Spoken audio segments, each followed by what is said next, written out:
I'm Sam Slater from FundCalibre, and today I've been joined by David Coombs, manager of the Rathbone Strategic Growth Portfolio. Hi, David.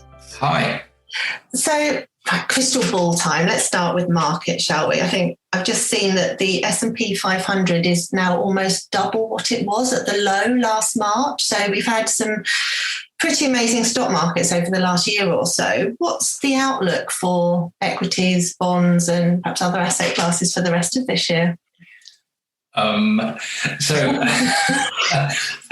What's the outlook? Well, yeah, you're right. The equity markets have recovered incredibly. We've been discussing this with the team this week, actually, because it is quite worrying when you see valuations where they are. We've just had earnings season with, vast majority of companies beating estimates. Not that surprising because, if you compare to 12 months ago where we were with COVID and, companies were very reticent in giving detailed guidance for obvious reasons and frankly, totally, realistic reasons. So I have no problem with that at all. And I guess estimates were probably on the, analyst estimates were kind of on the more conservative, cautious side when there was very little to go on. And so I guess it's not that surprising that companies have beaten, in some cases, destroyed. There's been some real highlights, however, with some companies who are even back to sales pre-COVID, which has been phenomenal, in some instances. Nevertheless, I think it is quite a good time to just take stock a little bit of where we are. Technology companies have recovered again. We've had these huge rotations as well over the last 6 months, sometimes on a daily basis. So, we are a little bit nervous where equities are at the moment. And of course, the problem being nothing's cheap anywhere else either. So it's kind of the only game in town.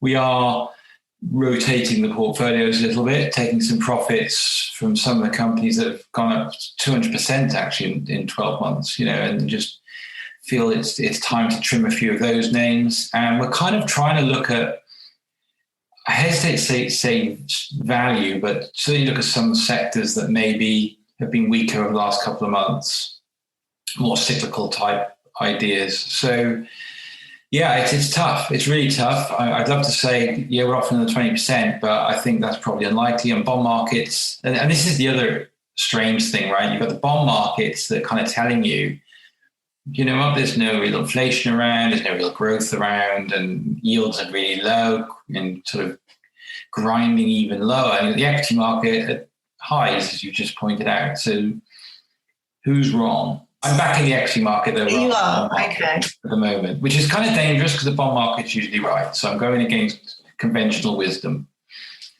And you've got some sort of weird and wonderful things in your portfolio. I had a little look through the fact sheet and just wondered if you could explain what some of them are, please. There was, I think I found an emerging market FX momentum certificate. What's that in layman's terms and what does it do for the portfolio? Yeah, so back in the day, 7-8 years ago, when we were a fund of funds, we used to invest in hedge funds. And one of the hedge fund styles most people listening to this or watching this will know is CTAs, sort of quant funds, momentum funds, these sorts of funds.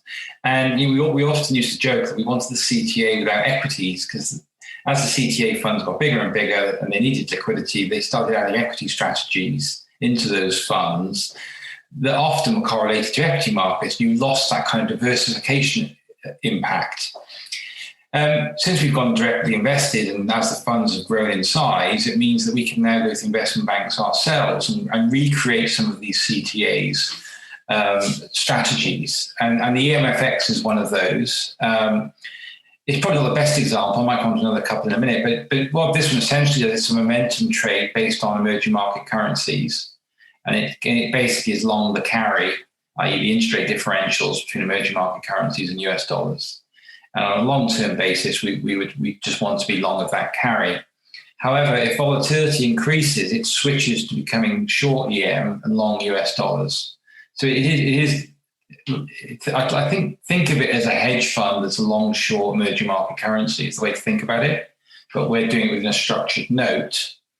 So direct, if you like, without any fund manager costs and everything else. It's a much cheaper way of getting access to that kind of strategy. So it's basically trying to make money out of emerging market currencies because you think they're going to rise versus the dollar. But if that doesn't happen, actually it switches. The reverse trade kicks in. Yeah, so it doesn't happen overnight. It's a trend follower. So, it takes a few days of emerging market weakness for it to start, like a seesaw, it starts to, rebalance. That's the way to think about it. It's not a diversifier for kind of a collapsed market overnight type thing. It's not there to do that job. It's a long-term, uncorrelated trade, if you like, to equity markets. But it is a risk-on trade to a certain extent. I guess the other investments in that space that we own, probably better examples of diversifiers. We have a stock dispersion note, which is based around the Swiss equity index. And that's basically your long volatility of the equities and short volatility of the index. So if you think about it, the more volatility you get in individual stock names, it makes a positive return. So it's got nothing to do with the direction of the stock market. It's purely your long volatility. And there's lots of reasons why you'd want to do that on Switzerland due to the pension fund buying of the index. There's all sorts of sort of pricing anomalies where it makes sense to take a stock dispersion note on that index. Also, because it's made up of banks and pharmaceuticals and dominated, and then Nestle, of course.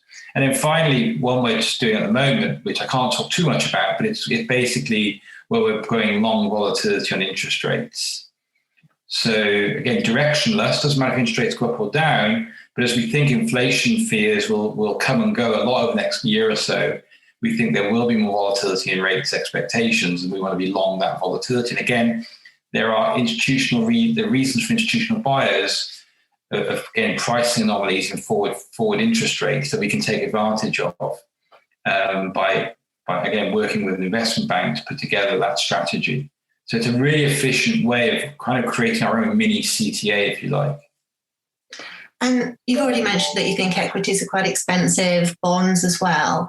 The alternative space is quite interesting. It used to be just sort of perhaps property and commodities, but it's grown and grown. And a lot of these alternatives are becoming quite mainstream now. You hear a lot about music royalties, shipping, that type of thing. Yeah. Can you give us a few thoughts maybe on how the alternative space has grown and where you're finding opportunities at the moment? Yeah, so I would question some of those as being alternatives, to be honest. I know that's some people's definition. They certainly don't meet my definition. So when I think about alternatives, there's three trades I just talked about sit in our alternatives bucket. We do own and have been increasing exposed to commodity baskets for the last few years because we were as a kind of inflation hedge and also a Brexit hedge, actually. So we still think commodities, ex-gold, play a big part in the strategy at the moment. I have real problems with some of these other alternatives, like you mentioned the music ones, for example. I don't think they're fully tested.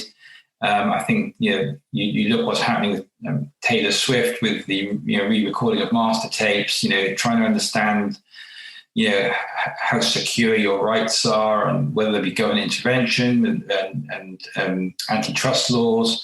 I still think there's lots of potential idiosyncratic risk. Are they alternative? I guess they are in a sense that they're probably uncorrelated versus equities per se, although that's, again, still to be tested, to be honest. If you think back, in the 35 years or so I've been working, people were very excited by vintage car funds and art funds years ago, 20 years ago. And the reality was they were highly correlated to equities during market corrections because, when the wealth effect turns negative, people just look to sell what they can. And you tend to find those things you thought were alternative and not quite as alternative as you think. So we're very cautious about these new alternatives. A lot of them are very illiquid as well. And if you get a liquidity squeeze, they're probably not going to do very well. Even in renewable energy, we would question, how alternative is renewable energy really as it becomes more mainstream. Mm-hmm. For us, alternatives are still pretty traditional, apart from, as I say, trying to recreate these kind of quant-based strategies. We think that's a much better way, more transparent way and visible, and you have greater visibility over the future return profiles in those types of strategies. And within your equity holdings, you have a couple of stocks that our listeners will know very well. You've got Nike and you've got Shopify. What is it about those two that you like in particular? Well, when we look at any sector or industry, we try to understand, what are the tailwinds for that industry or sector? Because if you've got structural tailwinds, it kind of is a less risky way to invest. If you've got structural headwinds, you can be the best company in that sector. But if that sector or industry is contracting, you've got a headwind. So we like to invest with companies that are in sectors that are a tailwind. And when we look at retail, you might find that strange, thinking, well, how come retail's got a tailwind? Well, clearly e-commerce retail does have a tailwind.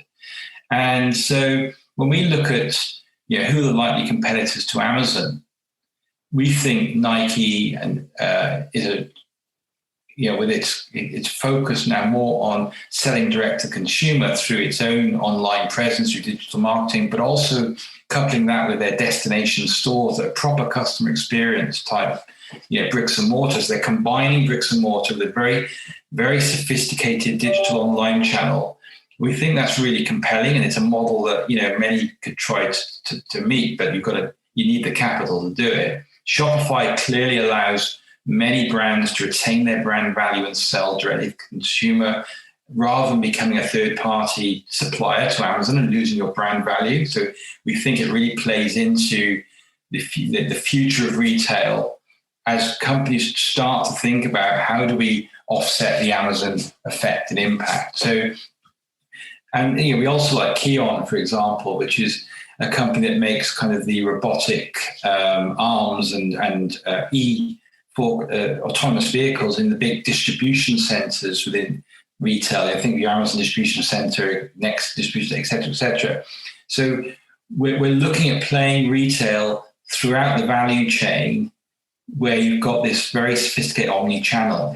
Omni-channel is not just website and shop. It has to be much more brought together and sophisticated, and that's kind of where we want to invest. That's really interesting, thank you. And if you'd like to find out more about Rathbone's strategic growth portfolio, please visit FundCalibre.com, and don't forget to subscribe to our podcast via your usual channel. Please remember we've been discussing individual stocks to bring investing to life for you. It's not a recommendation to buy or to sell. The fund may or may not still hold these stocks at the time of your listening.